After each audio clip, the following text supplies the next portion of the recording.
जब कोई व्यक्ति मुझे मानसिक रूप से अस्वस्थ दिखता है तो मेरा बड़ा ये प्रयास रहता है कि इसके लिए हम कुछ कर सकें, क्योंकि हम इस बात को अनुभव करते हैं कि शारीरिक समस्या को एक बार व्यक्ति झेल लेता है, लेकिन मानसिक समस्याएं उसे इतना कष्ट दे देती हैं कि वो अपने जीवन से उदास होता है, निराश हो जाता है और उसे लगने लगता है कि अब मेरे जीवन में कुछ भी नहीं बचा है।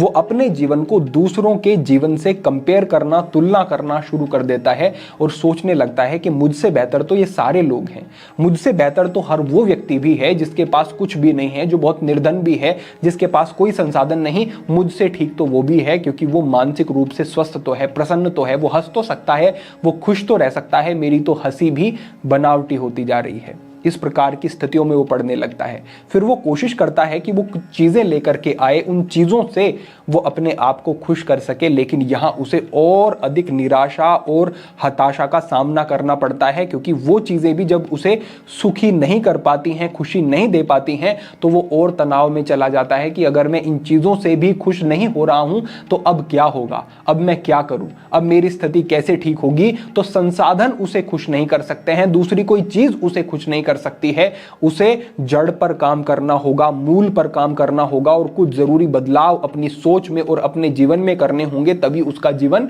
सही रास्ते पर आगे बढ़ सकेगा। और आज मैं उन सभी विषयों के बारे में आपके साथ बात करने वाला हूं। अगर आपको लगता है कि मैंने अब तक बहुत कुछ किया, अब तक मुझे लाभ नहीं हुआ, तो मैं यही कहूंगा, आपने सही माइंडसेट के साथ, कंसिस्टेंसी के साथ उन चीजों को जीवन में आप नहीं लेकर के आए, अन्यथा ऐसा हो नहीं सकता कि ये जो चीजें जो मैं अब आपको बताऊंगा ये काम ना करें और आपकी मानसिक स्थिति ना सुधरे, ऐसा हो नहीं सकता। हम पहले कुछ चीजों को समझेंगे और उसके बाद हम कुछ यौगिक अभ्यास समझेंगे, दोनों को संयुक्त रूप से आगे लेकर के बढ़ना है आपको। अब हम आगे बढ़ते हैं और यहां से हम अपने विषय की शुरुआत करते हैं। सबसे पहले कहना चाहूंगा कि बहुत सारे लोग आपने ऐसे देखे होंगे जो कि मानसिक स्थितियों से बहुत खराब, तनाव, डिप्रेशन, एंजाइटी की स्थिति में, और फिर उन्होंने अपने आप को ऐसा ट्रांसफॉर्म किया, अपने आप को ऐसा बदला कि वो अद्भुत व्यक्तित्व वाले व्यक्ति हो गए और जीवन में कभी उन्होंने फिर पीछे मुड़कर नहीं देखा। ये कैसे हो सका? ये हो सका उनकी विल पावर के कारण, ये हो सका आत्मबल के कारण। ये तभी संभव है जब आप आंतरिक रूप से अपने आप को मजबूत बनाएं। और आंतरिक रूप से मजबूत वो कैसे बने? एक वो लम्हा, एक वो दिन जब उन्होंने ये कहा कि बस बहुत हुआ, आज से मैं अपने आप को बदलूंगा, आज से मैं एक पूरी ताकत के साथ अंतिम प्रयास करके देखूंगा कि मैं अपने जीवन को कितना बेहतर बना सकता हूं। और वो प्रयास जो दृढ़ संकल्प के साथ हुआ, वो प्रयास जो मन के विपरीत जाकर के हुआ, मन कह रहा था कि अब कुछ नहीं बचा, अब कुछ नहीं हो सकता, अब तो बस जीवन इसी तरीके से कटना है, लेकिन उन्होंने कहा कि एक अंतिम प्रयास तो बनता है, ये तो हमें करना है। और जब मन के विपरीत जाकर के आप काम करते हैं तो दिमाग का एक हिस्सा होता है एंटीरियर मिड सिंगुलेट कॉर्टेक्स, ये मजबूत होना शुरू हो जाता है, इसका आकार बढ़ना शुरू हो जाता है और ये हिस्सा ही आपके आत्मबल, आपकी रेजिलियंस, आपकी संकल्प शक्ति जो है आपकी, इससे संबंधित होता है। तो आंतरिक रूप से जो आपको मजबूती देगा, कब मिलेगी वो? जब आप मन के विपरीत जाकर के भी पुरुषार्थ करने का संकल्प करेंगे। तो आज से आपको पुरुषार्थ का संकल्प लेना है। हमारे एक मित्र थे, वो कहा करते थे कि अधिकतर लोग मानसिक रोगी नहीं हैं, अधिकतर लोग आलसी हैं। वो ये करना ही नहीं चाहते जो उन्हें करना पड़ेगा मानसिक समस्याओं से बाहर आने के लिए। उनके सामने सारी चीजें होती हैं, लेकिन निभाने की अंदर से प्रेरणा ही नहीं है। इस प्रेरणा को अंदर से लेकर के आओ और करना क्या है? आपको कठिन व्यायाम करना शुरू करना है। ये आपका पहला बिंदु है और मैं पक्का कहता हूं कि जीवन बदलने वाली बात है। आप अपने आप को थकाओ, रोज 1.5 घंटा 2 घंटे का अच्छा व्यायाम करो। आप देखोगे कि जब व्यायाम से आपका शरीर थकता है, मजबूती होती है शरीर में बल बढ़ना शुरू होगा, तो आंतरिक जो एक निराशा है कि मुझसे कुछ नहीं होता है, मैं कुछ नहीं कर सकता, वो आंतरिक बल में बदलनी शुरू हो जाएगी और आपको एक आत्मबल मिलेगा कि नहीं, मैं कुछ कर सकता हूं, मैं भी कुछ हूं, मेरा जीवन अब दोबारा से फिर सही दिशा में बढ़ सकता है, ऐसा अनुभव होगा। दूसरी बात, आप जब कठिन व्यायाम करते करते हैं तो उस समय पर आपके स्ट्रेस का लेवल डेफिनेटली नीचे आएगा। आप कितनी भी बुरी स्थिति में क्यों ना हो, आपको डिप्रेशन कितना भी घेरे हुए हो, वो स्ट्रेस लेवल कम आएगा। फील गुड हार्मोन शरीर में बढ़ेंगे ही बढ़ेंगे। अब जो ये स्ट्रेस आपका कम आया और 1 घंटे तक 2 घंटे तक स्ट्रेस नीचे के लेवल पे रहा, बढ़ा नहीं, भले ही व्यायाम के बाद वो फिर से बढ़ जाए, लेकिन जो ये स्ट्रेस का गिरा हुआ स्तर लंबे समय तक रहा, इससे आपको एक मानसिक विश्रांति मिलती है और इससे ये विश्वास बनता है कि हां, दोबारा चीजें ठीक हो सकती हैं और जो मानसिक थकान आपकी निरंतर बनी हुई थी उस तनाव के कारण, उससे आप बाहर आते हो और आपको अच्छा अनुभव होता है।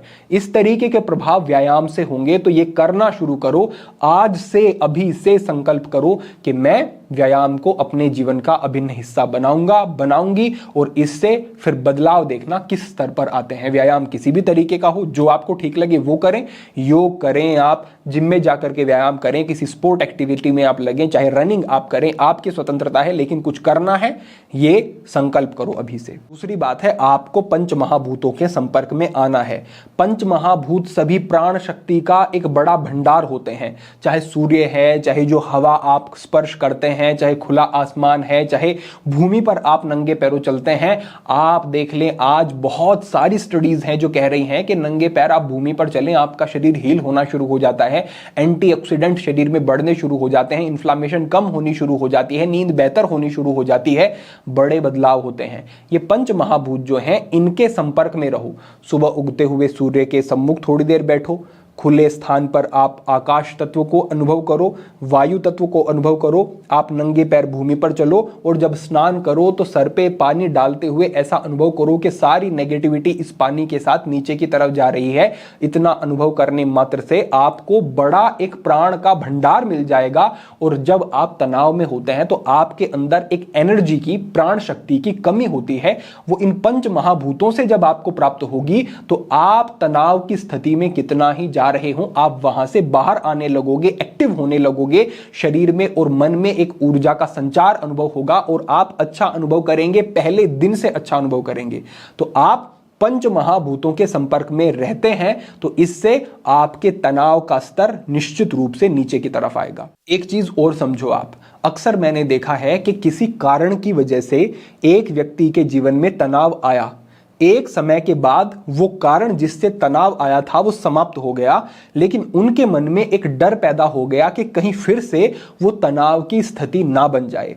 अब जो ये स्थिति बनी है, यानी कि कारण कुछ नहीं है, बस एक डर है कि कहीं फिर से मैं उस तनाव में ना गिर जाऊं, ना चला जाऊं। ये अकारण तनाव में रहने का उनका स्वभाव बन जाता है और एक मानसिक रूप से ऐसा पैटर्न बन जाता है कि वो लगातार तनाव में रहते हैं और बिना किसी कारण के। उन्हें भी पता है कि सब कुछ स्थितियां ठीक है, कोई समस्या नहीं है, लेकिन फिर भी तनाव रहेगा, क्योंकि अब वो तनाव किसी कारण से नहीं है, अब वो तनाव डर से है कि कहीं फिर से मैं उसी स्थिति में ना फंस जाऊं। अब यहां से बाहर आपको लॉजिक से आना होगा, अपने आप से पूछना होगा कि जब सब कुछ ठीक है तो किस प्रकार का डर है, जब कोई कारण नहीं है कि तो तनाव क्यों होगा, जब सब कुछ ठीक है, शरीर बेहतर है, मैं प्रयास कर रहा हूं, पुरुषार्थ कर रहा हूं, अच्छा अनुभव भी कर रहा हूं कुछ समय के लिए, तो फिर से ये चीज मैं अपने मन में नहीं आने दूंगा, मैं इन्हें स्वीकार नहीं करूंगा। इस तरीके से लॉजिक से, तर्क शक्ति का प्रयोग करके अपने मन को निरुत्तर करोगे जब बुद्धि के बल से, तो आप इस स्थिति से बहुत आसानी से बाहर आ जाएंगे। तो इस पर भी काम करना होगा। तर्क शक्ति का प्रयोग करके निरर्थक डर को अपने मन से हटाओ, इससे आपको बड़ा लाभ मिलेगा। इससे अगला हमारा बिंदु है कि आप धन्यवाद के भाव में रहो, क्योंकि जब आप तनाव में होते हैं ना, तो आप इतने ज्यादा उस तनाव पर केंद्रित हो जाते हैं कि जीवन में जो बेहतर चीजें घटित हो रही हैं, जो है आपके पास, उनकी तरफ देख ही नहीं पाते हो। कई बंधु हमें ऐसे मिलते हैं जिनका बहुत अच्छा परिवार होता है, छोटे छोटे बच्चे होते हैं, उनको बहुत वो प्यार करते हैं, माता पिता भी सपोर्ट करने वाले होते हैं, उनके पास अपना काम भी होता है, लेकिन कोई एक चीज पकड़ करके तनाव में है। मैंने जब उनको रियलाइज कराया तो उन्हें लगा कि हाँ, कितना कुछ है जीवन में। उनका दृष्टिकोण सकारात्मक होना शुरू हो गया और जीवन में एक उन्हें बल मिलना शुरू हो गया। और जो ये धन्यवाद का भाव है, जब उन्होंने वो अनुभव किया तो फिर मैंने कहा कि धन्यवाद करो, तो उनके लिए वो भगवान का धन्यवाद करने लगे कि हमें इतना अच्छा परिवार है, इतने अच्छे बच्चे हैं, हम जीवन में कुछ अच्छा भी कर ही रहे हैं, आगे भी बढ़ ही रहे हैं, आजीविका चल रही है, शरीर भी दूसरे कोई कष्ट नहीं है, बस ये मानसिक समस्या कुछ है, ये ठीक हो जाएगी। इस तरीके से जब उन्होंने अनुभव किया और जो बेहतर है उसके लिए धन्यवाद किया, सारी स्थितियां बदल गई और वो बेहतर स्थिति में पहुंच गए। तो भगवान पर विश्वास और भगवान का जो जीवन में चीजें आपके बेहतर हैं उनके लिए धन्यवाद करना, ये एक बड़ी ताकत है। इसे बिल्कुल पक्का समझ लो कि ये जीवन में बना करके रखनी है। धन्यवाद का स्वभाव बनाओ। दिन भर में बहुत बार जो भी छोटी सी चीज कुछ अच्छी मिली, कभी भी कुछ अच्छा अनुभव हुआ, उसके लिए भगवान का धन्यवाद करो और इसको करते रहो दिन भर में। और सुबह शाम बैठ करके उन चीज़ों को भी आप फील करें आंखें बंद करके जो आपके पास अच्छी हैं, तो इससे भी आपका दृष्टिकोण बदलेगा और आप जो नेगेटिविटी में फंसे हुए थे, उस तनाव के कारण, डिप्रेशन के कारण, उससे आप बाहर आएंगे। अब अंत में हम आगे बढ़ते हैं और कुछ योगिक अभ्यास मैं आपको बताता हूं जो आपको अपनाने हैं और इनसे आपको बड़े अच्छे लाभ मिलेंगे। अब मैं आपको केवल 3 अभ्यास बता रहा हूं और ये 3 गुंजन के अलग अलग तरीके हैं। जो आप गुंजन करते हैं, इससे आपके एक तरीके से नर्वस सिस्टम की हीलिंग होती है और आप बहुत ज्यादा रिलैक्स फील करते हैं। आप अल्फा वेव में जाना शुरू कर देते हैं, जो कि रिलैक्शन वाली ब्रेन वेव होती है। तो पहला अभ्यास क्या है? आपको सीधे ऐसे बैठना है या फिर आप लेट कर भी इसको सोने से पहले कर सकते हैं, सुबह उठते ही भी इसको कर सकते हैं, जैसे आंख खुलती है लेटे लेटे। तो आपको सामान्यतः अपने होठों को बंद रखना है, दांतों के बीच में थोड़ा सा अंतर, इनहेल करना है, आंखें बंद रखनी है और इस तरीके से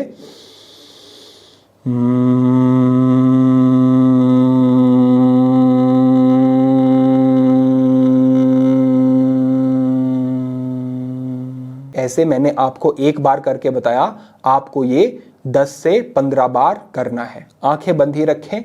फिर आप इसके दूसरे गुंजन की तरफ बढ़ें, जो है ओमकार की ध्वनि। ओम का उच्चारण आपको करना है। इनहेल किया आपने और अ, उ और म में आपने विभाजित करके गुंजन किया। इनहेल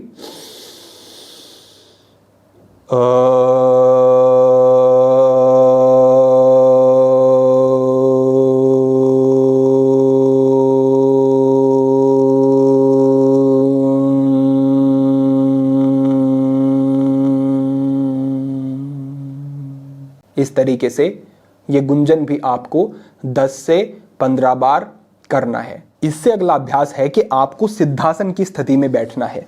सिद्धासन में जब आप बैठते हैं तो आपकी जो एड़ी है वो मूलाधार से स्पर्श होती है और मूलाधार चक्र जब आपका सक्रिय होता है तो आप तामसिकता से बाहर आते हैं और तमस से बाहर आते हैं, तो आप तनाव से बाहर भी आते हैं।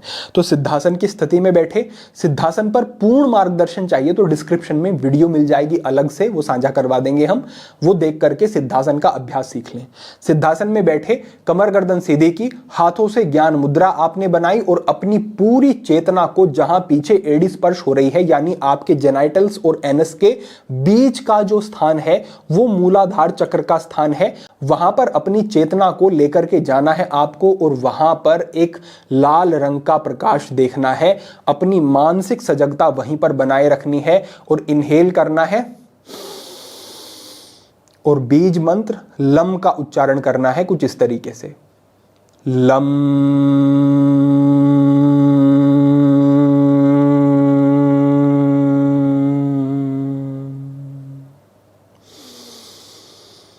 लम